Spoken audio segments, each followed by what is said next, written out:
那像你今年啊，就是非常有机会挑战100次的救援成功，你现在只差6次。对于现在这个生涯的记录来讲，你心情跟压力上，就是有没有什么要调试的，还是什么？很期待我很紧张，反而有造成你的压力这样？因为对我来说，100次救援成功，我觉得是一个里程，对我来说是一个蛮大的里程。然后其实我比较想，我的目标是，每当我上场的时候，就是尽量帮球队守下来，不管有没有救援点，或者是只要是赢或是平时，只要球队需要我就尽可能来完成球队对我的任务。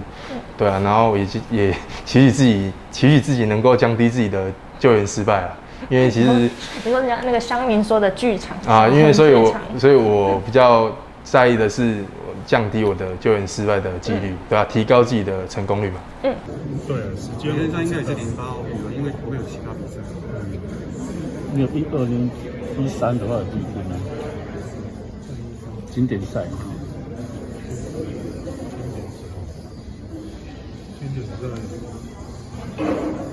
那时间点我不知道，但是我总共印象好像三次，心情上，但我觉得，因为平常能进到总统府的机会当然很少，但能够进来这边。可以感受到总统对体育跟棒球运动的支持。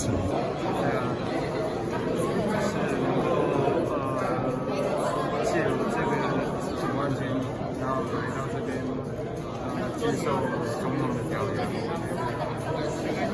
很特别的。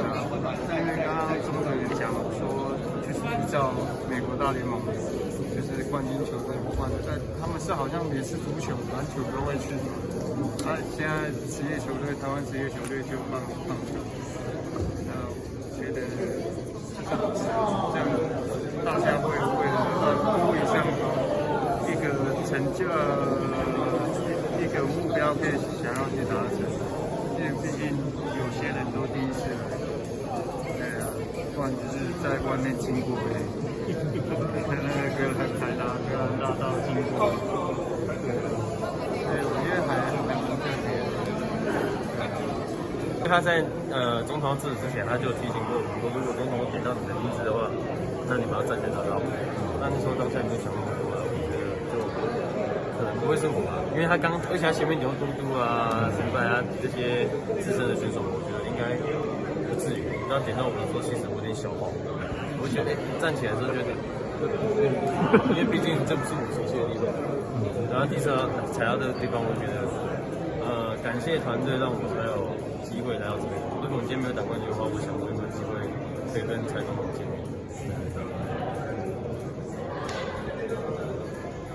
昨天有特别紧张，睡不着吗？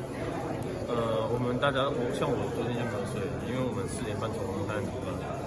对啊，基本上再睡的话也睡不到9点，那就想说应该在车上睡，所以现在有点疲累。对啊，可是因为疫情的关系啊，公司管到疫情的关系，所以让我们大家集体一起坐巴士，我觉得这也是蛮高兴的。对啊。